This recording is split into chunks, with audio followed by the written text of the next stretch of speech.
الحمد لله نحمده ونستعينه ونستغفره ونؤمن به ونتوكل عليه ونعوذ بالله من شرور أنفسنا ومن سيئات أعمالنا من يهده الله فلا مضل له ومن يضلل فلا هادي له وأشهد أن لا إله إلا الله وأشهد أن محمدا عبده ورسوله أما بعد فإن خير الحديث كتاب الله وخير الهدي هدي محمد صلى الله عليه وسلم وشر الأمور محدثاتها وكل محدثة بدعة وكل بدعة ضلالة وكل ضلالة في النار.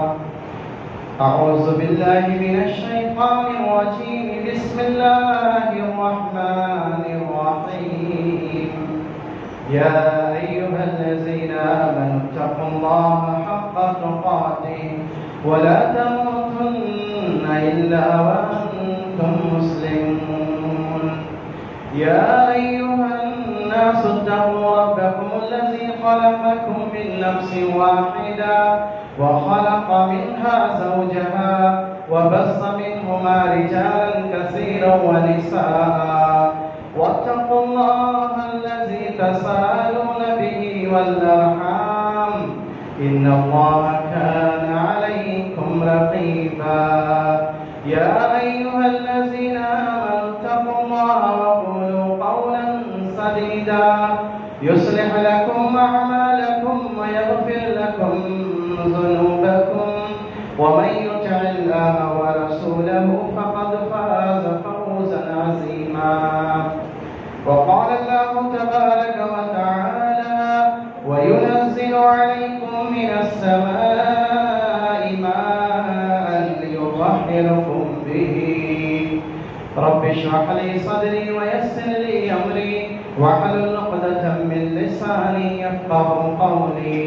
اللهم انفعني بما علمتني وعلمني ما ينفعني وزدني علما.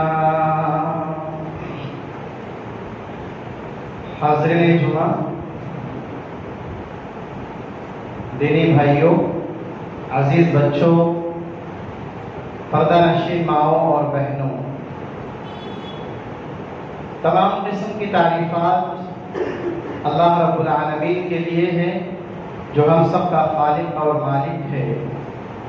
درود و سلام ہو تمام انبیاء کرام پر علیہم الصلاۃ والتسلیم، بالخصوص نبوت کی آخری کڑی جناب محمد رسول اللہ صلی اللہ علیہ وسلم پر. اسلامی بھائیوں، انسانی جسم کا 2/3 حصہ پانی پر مشتمل ہے. پانی انسان کی بنیادی ضرورت ہے جس کے بغیر زندگی کا تصور نہیں کیا جا سکتا.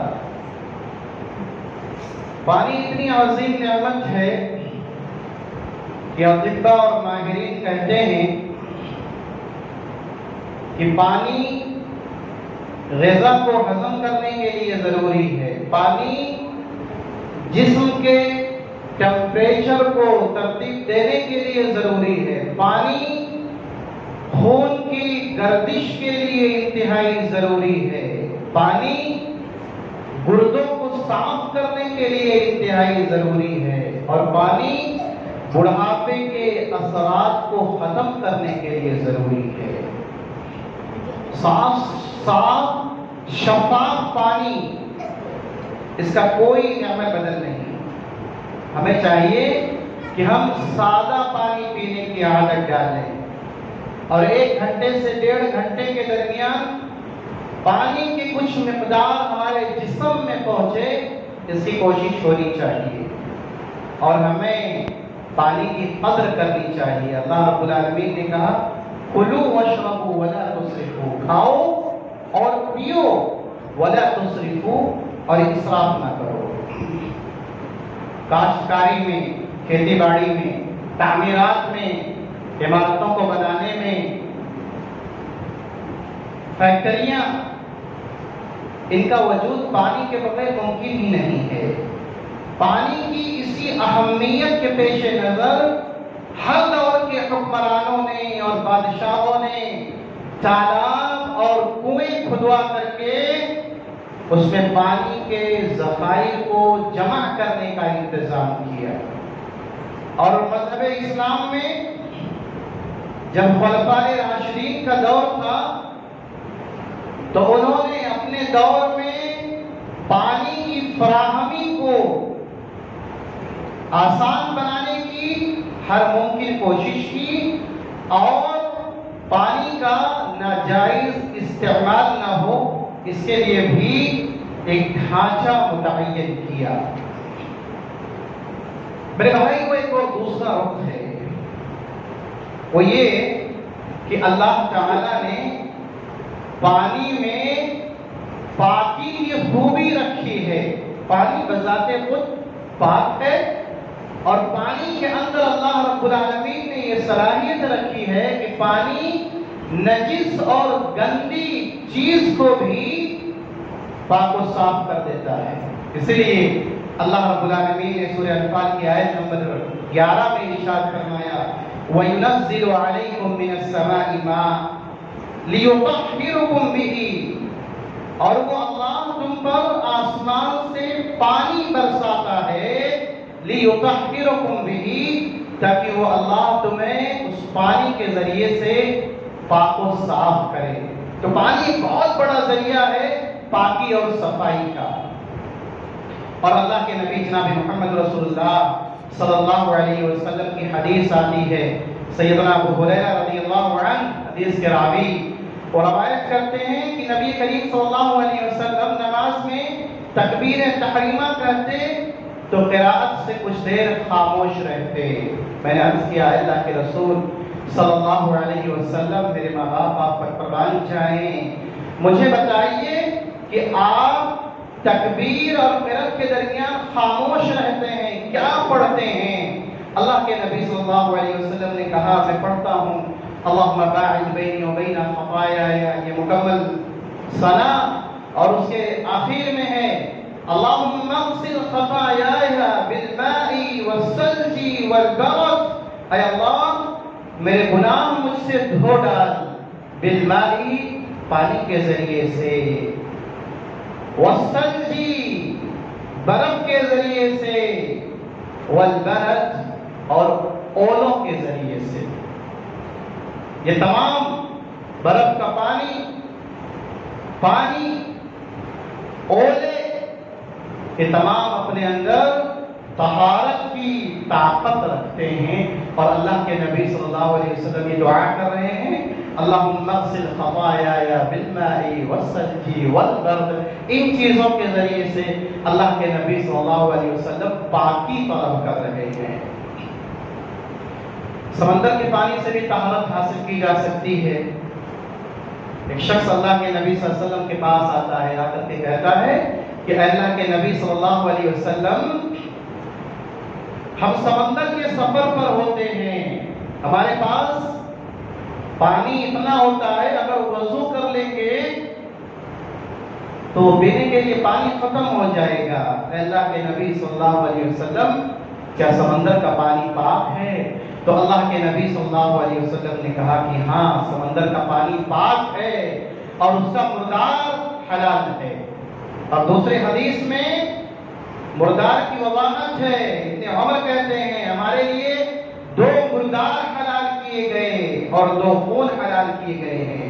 2 مردار، ایک مچھلی اور ٹڈی اگر یہ مرے ہوئے ہوں تب بھی حلال ہے، اور دوسرا 2 خون، کلیجی اور تلی، جانور ذبح کیا ہے اللہ کے نام پر، اب اس میں سے جو کلیجی اور تلی خون کا مجموعہ ہے، لیکن اللہ رب العالمین نے اسے حلال کیا ہے، کھاؤ اور پیو۔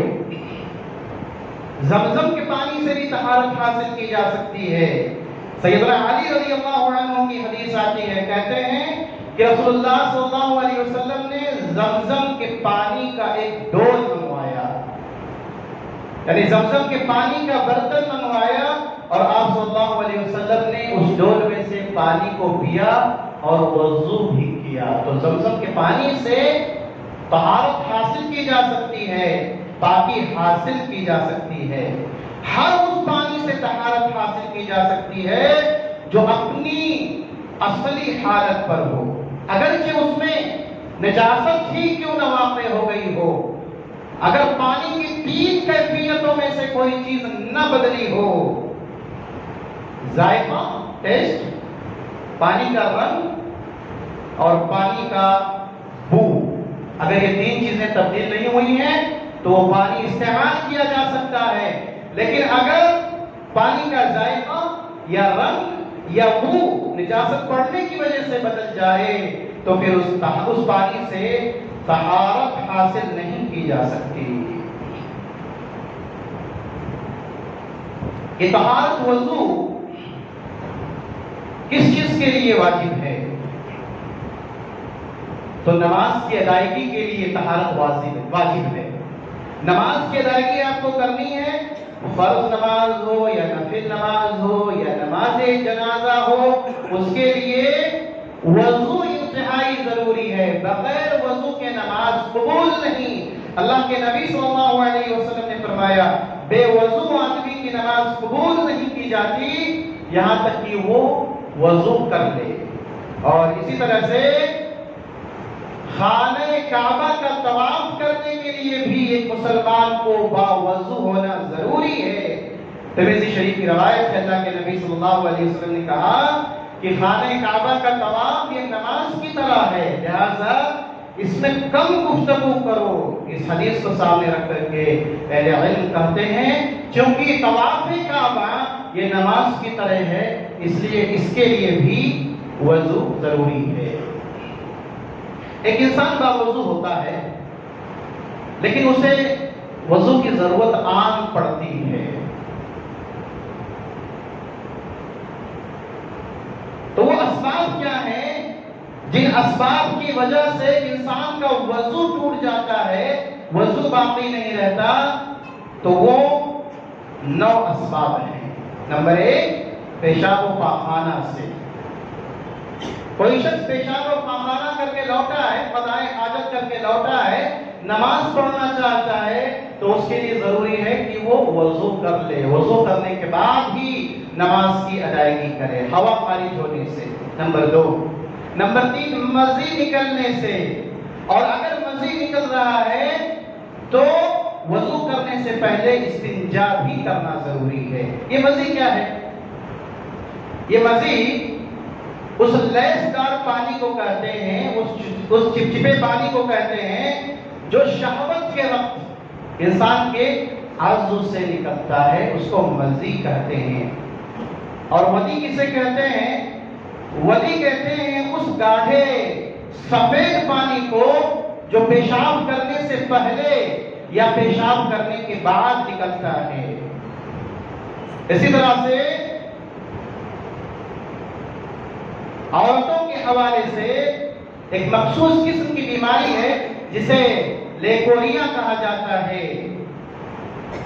ان 3 بھی مسئلوں میں، یعنی مزی نکلنے سے، ودی نکلنے سے، لیکوریا کی وجہ سے استنجا بھی کرنا پڑے گا، اور استنجا کرنے کے ساتھ ساتھ انہیں وضو بھی کرنا پڑے گا۔ صرف وضو کافی ہے، غسل نہیں ہے۔ مزی یا ودی نکلنے سے یہ بات یاد رکھیں کہ غسل نہیں ہے۔ نمبر 4 استحاضہ سے۔ استحاضہ یعنی وہ خون جو حیض کے علاوہ عورتوں کو کسی بیماری کی وجہ سے آتا ہے اور اس کی مدت بھی طویل ہوتی ہے، اس میں بھی عورتوں کو غسل کرنے کی ضرورت نہیں ہے۔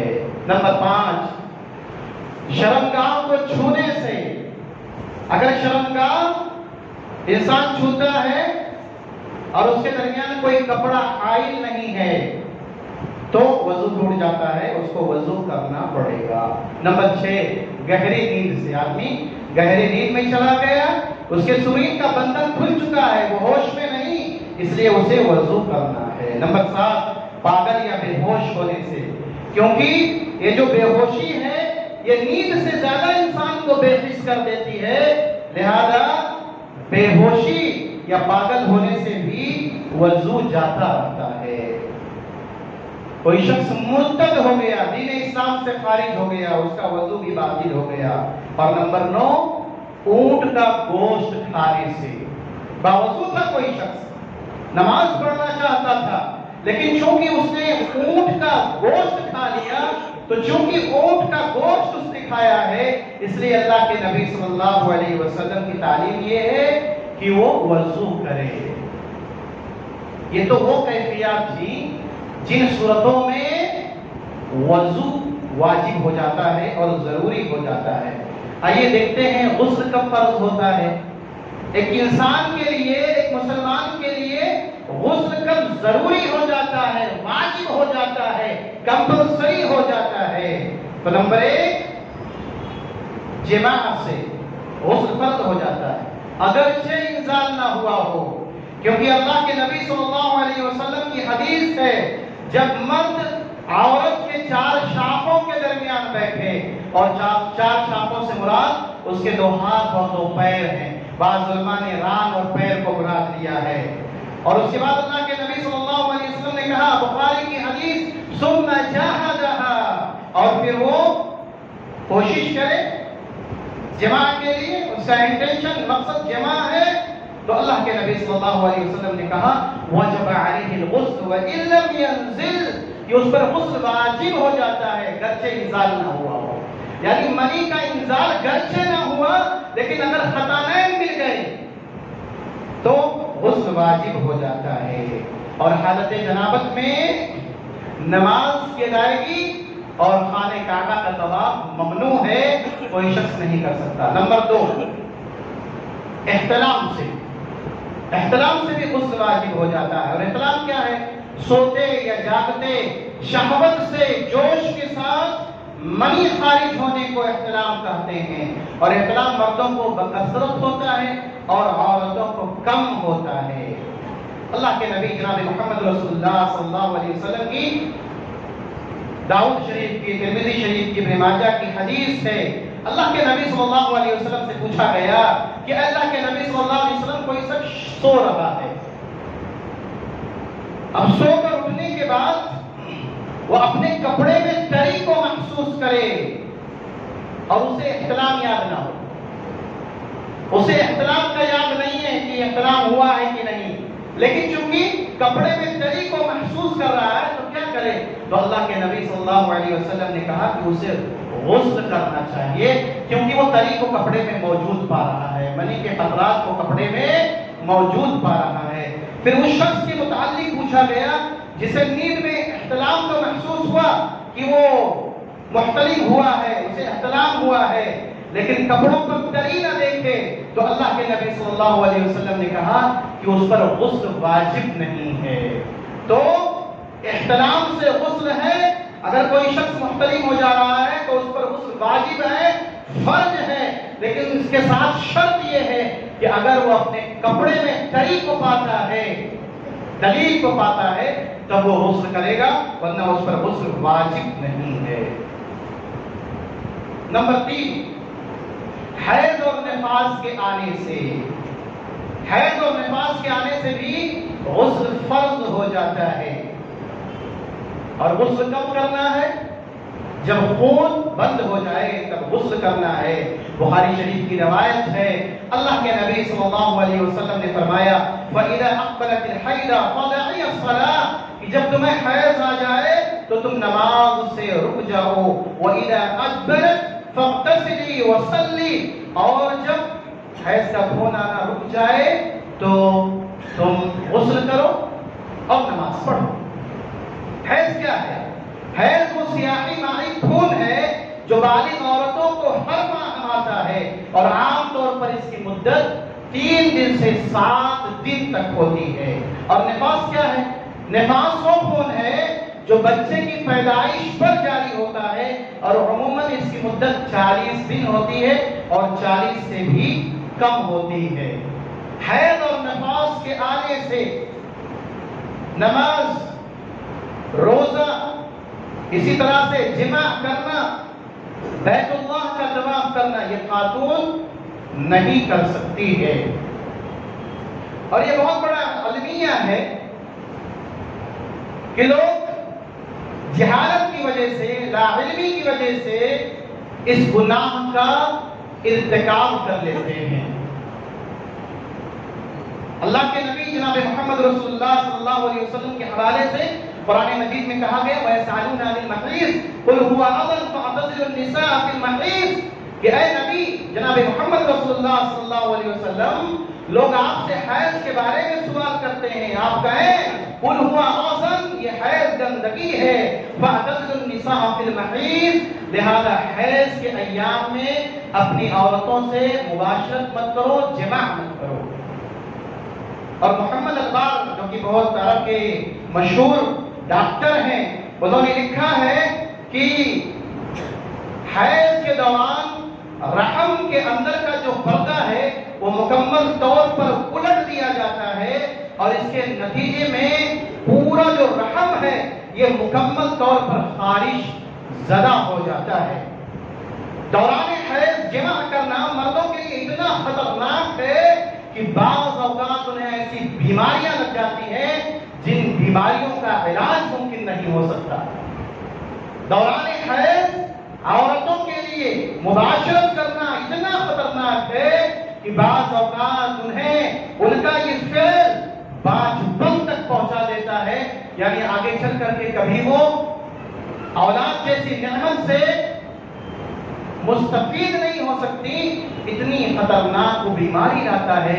اسی لیے تو اللہ کے نبی جناب محمد رسول اللہ صلی اللہ علیہ وسلم نے اس کی خطرناکی کو سامنے رکھتے ہوئے آقا علیہ الصلوۃ والسلام نے کہا کہ اگر کوئی شخص حالت حیض میں اپنی بیوی سے جماع کر لے تو وہ کفارہ دے، اور اس کا کفارہ اللہ کے نبی صلی اللہ علیہ وسلم نے 1 دینار یا نصف دینار بتلایا ہے۔ یعنی اگر کوئی شخص حالت حیض میں اپنی بیوی سے، حالت ماہواری میں اپنی بیوی سے جمع کر لیتا ہے تو اللہ کے نبی صلی اللہ علیہ وسلم نے کہا کہ وہ کفارہ دے، اور کفارہ کتنا دینا ہے اسے؟ 1 دینار دینا ہے یا نصف یعنی آدھا دینار اس کو کفارہ دینا ہے۔ نمبر 4 قبول اسلام سے غسل کرنا چاہیے، غسل کر کے ہی بہتر ہے کلمے کو ادا کیا جائے۔ نمبر 5 مر جانے سے، میت کا غسل۔ کوئی شخص مر گیا تو اب اس پر غسل واجب ہو گیا، اسے جو نہلاتے ہیں اور دھلاتے ہیں تو اس کا نہلانا اور دھلانا یہ فرضیت اور واجب کے حکم میں آتا ہے۔ تو میرے بھائیوں، ہم نے دیکھا کہ غسل کب فرض ہوتا ہے؟ نمبر 1 جماع کرنے سے، نمبر 2 محتلم ہونے سے، نمبر 3 حیض اور نفاس کے آنے سے، اور نمبر 4 قبول اسلام سے، نمبر 5 مر جانے سے، جسے میت کا غسل کہتے ہیں۔ تو یہ میرے بھائیوں چند سیدھا باتیں تھی طہارت اور غسل کے حوالے سے، وضو کے حوالے سے۔ آئیے ہم یہ جاننے کی کوشش کرتے ہیں کہ وضو کا طریقہ کیا ہے، وضو کس طرح سے کیا جائے گا۔ اسی طرح سے غسل جنابت کا طریقہ کیا ہے، غسل جنابت کیسے کیا جائے گا۔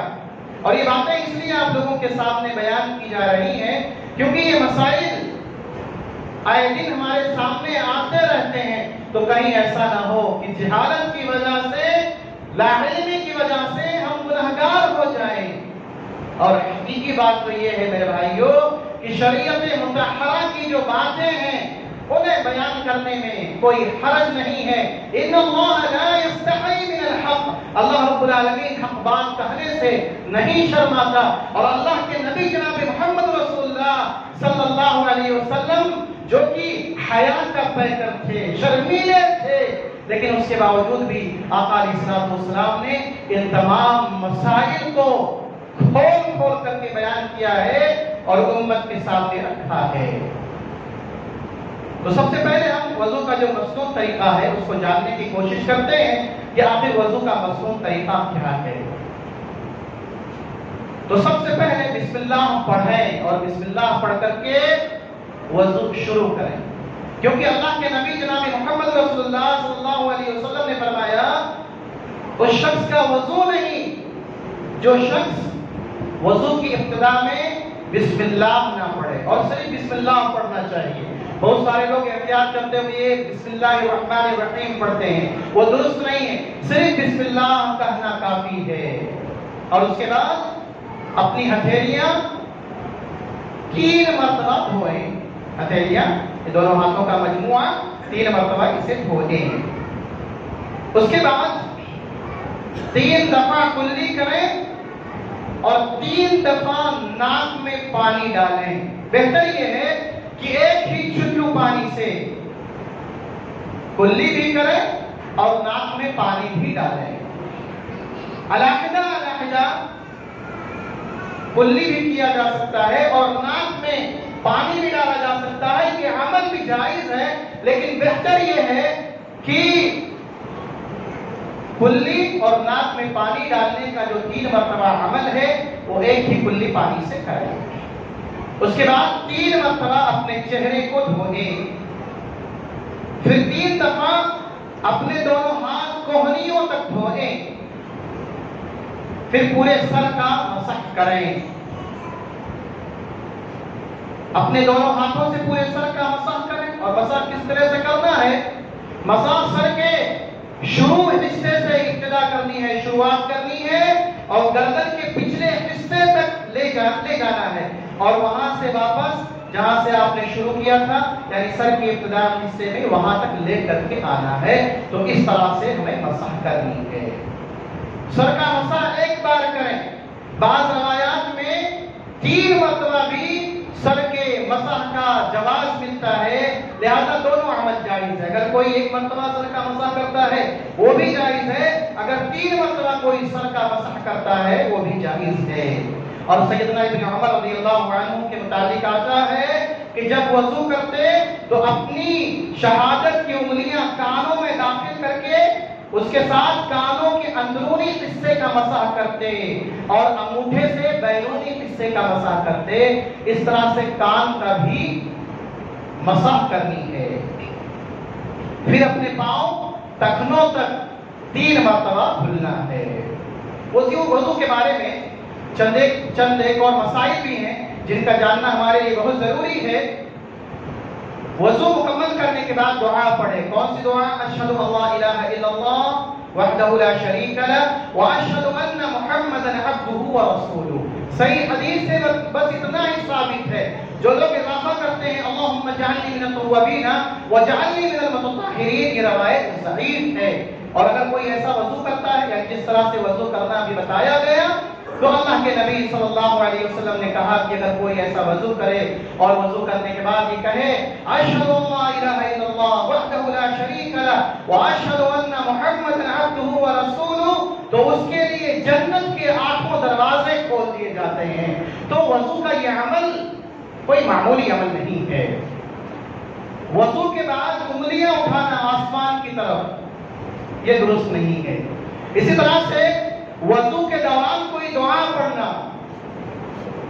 اللہم اغفر لی ذنبی ووسع لی داری، یہ دعا پڑھی جاتی ہے، یہ بھی درست نہیں ہے، یہ بھی صحیح حدیث سے ثابت نہیں ہے، اس سے اجتناب کرنا چاہیے۔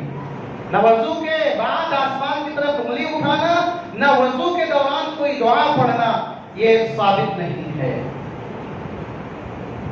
وضو کے بعد شرمگاہ کی طرف پانی سے چھینٹے مارنی چاہیے، اور اس کا فائدہ یہ ہے کہ پیشاب کے قطرے نکلنے کا جو خدشہ ہے وہ خدشہ اس سے دور ہو جاتا ہے۔ اللہ کے نبی صلی اللہ علیہ وسلم کے متعلق حکم ابن سفیان کہتے ہیں، نسائی شریف کی حدیث ہے، رأیت رسول اللہ صلی اللہ علیہ وسلم توضأ، میں نے آپ صلی اللہ علیہ وسلم کو دیکھا کہ آپ صلی اللہ علیہ وسلم نے وضو کیا، فنضح فرجہ، اور اس کے بعد آپ صلی اللہ علیہ وسلم نے اپنے شرمگاہ پر پانی کے چھینٹے مارے، تو یہ عمل بھی کرنا چاہیے۔ اس حوالے سے ایک بات اور بھی معلوم ہونی چاہیے کہ وضو کے تمام اعضاء کو 3 بار بھی دھویا جا سکتا ہے، 2 بار بھی دھویا جا سکتا ہے، اور 1 بار بھی دھویا جا سکتا ہے۔ ہاں 3 سے زیادہ مرتبہ دھونا یہ ہرگز جائز نہیں ہے۔ بہت سارے لوگ شک میں پڑ جاتے ہیں اور وہ کئی مرتبہ اعضائے وضو کو دھوتے رہتے ہیں۔ اللہ کے نبی صلی اللہ علیہ وسلم نے ایک شخص کو وضو کی تعلیم دی، وضو کس طرح سے کیا جاتا ہے۔ آپ صلی اللہ علیہ وسلم نے اعضائے وضو کو 3 مرتبہ دھل کر کے دکھایا، اور اس کے بعد آپ صلی اللہ علیہ وسلم نے کہا کہ جس شخص نے اس سے زیادہ کیا، یعنی اعضائے وضو کو 3 مرتبہ سے زیادہ دھلا، فقد اساء وتعدى وظلم، تو اس نے نافرمانی کی، حد سے تجاوز کیا اور اس نے ظلم کیا۔ وضو کے حوالے سے ایک بات اور کہنا چاہوں گا، وہ یہ ہے کہ بہت سارے لوگ وضو میں جلدی کا مظاہرہ کرتے ہیں اور ان کے اعضائے وضو میں سے کوئی جگہ خشک رہ جاتی ہے۔ اللہ کے نبی صلی اللہ علیہ وسلم نے کہا کہ خشک ایڑیوں کے لیے آگ سے عذاب ہوگا، لہذا یہ انتہائی ضروری ہے کہ جب آپ وضو کریں تو اعضائے وضو کہیں بھی خشک نہیں رہنا چاہیے، تمام اعضاء کو آپ مکمل طریقے سے دھوئیں اور مکمل طریقے سے اسے برتیں۔ ایک وضو سے کئی نمازیں ادا کی جا سکتی ہیں، لیکن بہتر یہ ہے، افضل یہ ہے کہ انسان اگر اس کا وضو باقی ہے، ظاہر سی بات ہے وہ ایک وضو سے کئی نماز ادا کر سکتا ہے، جیسا کہ اللہ کے نبی صلی اللہ علیہ وسلم نے فتح مکہ کی مناسبت سے کیا۔ لیکن بہتر یہ ہے کہ آدمی دوسری نماز کے لیے اگر دوسرا وضو کر لیتا ہے تو اس کے لیے بہتر ہے۔ بہت سارے لوگ یہ کہتے ہیں کہ جب تک آپ کا وضو باقی ہے آپ وضو نہیں کر سکتے، یہ بات صحیح نہیں ہے اور درست نہیں ہے۔ میرے بھائیو، اسی طرح سے وضو کرتے ہوئے ہمیں اسراف نہیں کرنا چاہیے، پانی زیادہ نہیں بہانا چاہیے، جتنے پانی کی ضرورت ہے اتنے ہی پانی کو استعمال کرنا چاہیے۔ اللہ رب العالمین نے قرآن مجید میں کہا کہ اسراف نہ کرو، کیونکہ اللہ رب العالمین اسراف کرنے والوں کو پسند نہیں فرماتا۔ اور اللہ کے حبیب جناب محمد رسول اللہ صلی اللہ علیہ وسلم کتنے پانی سے وضو کیا کرتے تھے؟ آقا علیہ السلام کے متعلق آتا ہے کہ آپ صلی اللہ علیہ وسلم 1 مد پانی سے وضو کر لیا کرتے تھے، اور 1 مد کی جو مقدار ہے موجودہ وزن کے اعتبار سے وہ 600 گرام بنتی ہے۔ آپ اندازہ لگائیں، ہم سبھی اندازہ لگائیں کہ کہیں ہم اسراف تو نہیں کر رہے۔ اگر ہم اسراف کر رہے ہیں تو ہمیں اس سے رک جانا چاہیے۔ آئیے میرے بھائیو، ہم اللہ رب العالمین سے ایک جو مسئلہ ہے وہ غسل جنابت کا جو طریقہ ہے وہ باقی رہ گیا، انشاءاللہ العزیز ہم آگے اس کو سماعت کریں گے۔ آئیے میرے بھائیو، ہم اللہ رب العالمین سے یہ دعا کرتے ہیں کہ اللہ رب العالمین تو ہمیں صحیح طریقے سے پاکی و صفائی کو انجام دینے کی توفیق عنایت فرمائے۔ اللہ رب العالمین سے دعا ہے اللہ رب العالمین ہمیں اپنی نمازوں میں خلوص پیدا کرنے کی توفیق عنایت فرمائے۔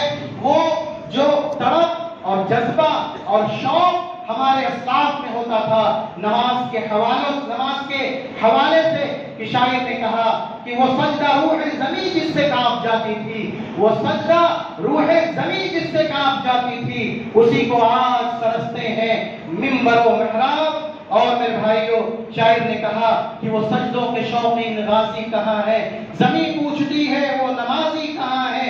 وہ دھوپوں میں تپتی زمینوں میں سجدے، سفر میں وہ گھوڑوں کی زینوں پہ سجدے، چٹانوں کی اونچی زمینوں پہ سجدے، وہ صحرا بیاباں کی سینوں میں سجدے۔ یہ وہ سجدے تھے جو ہمارے اسلاف کیا کرتے تھے، لیکن آج ہم ایئر کنڈیشن مسجدوں میں اور جہاں پر ہر طرح کی سہولیات میسر ہیں، پنکھا میسر ہے، لائٹ میسر ہے، وہ صحابہ کرام تھے رضوان اللہ علیہم اجمعین جو تپتی ریگزاروں پر جب زمین انتہائی چھلچلاتی تھی تو مٹی کو سمیٹ کر کے وہ اپنی زمینوں کے نیچے رکھ لیا کرتے تھے، ان حالت میں سجدے کیا کرتے تھے۔ ہم مسلمانوں کو کیا ہو گیا؟ ہم نے اپنے اسلاف کی قیمتی ورثہ کو اور قیمتی متاع کو ہم نے گم کر دیا ہے۔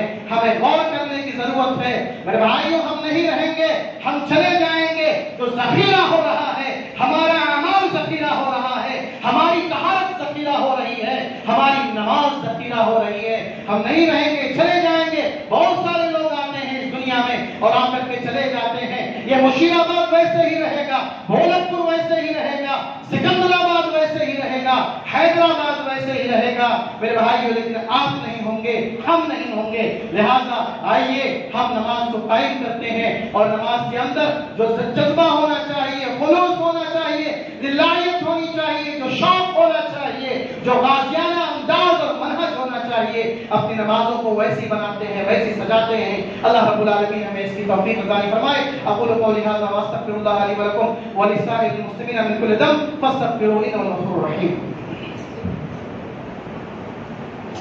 إن الحمد لله نحمده ونستعينه ونستغفره ونؤمن به ونتوكل عليه ونعوذ بالله من شرور أنفسنا ومن سيئات أعمالنا من يهده الله فلا مضل له ومن يضلل فلا هادي له وأشهد أن لا إله إلا الله وأشهد أن محمدا عبده ورسوله أما بعد فإن خير الحديث كتاب الله وخير الهدي هدي محمد صلى الله عليه وسلم وشر الأمور محدثاتها وكل محدثة بدعة وكل بدعة ضلالة وكل ضلالة في النار أعوذ بالله من الشيطان الرجيم بسم الله الرحمن الرحيم اللهم صل على محمد وعلى آل محمد كما صليت على إبراهيم وعلى آل إبراهيم إنك حميد مجيد اللهم بارك على محمد وعلى آل محمد كما باركت على إبراهيم وعلى آل إبراهيم إنك حميد مجيد رحمني ويرحمكم الله إن الله يأمر بالعدل والإحسان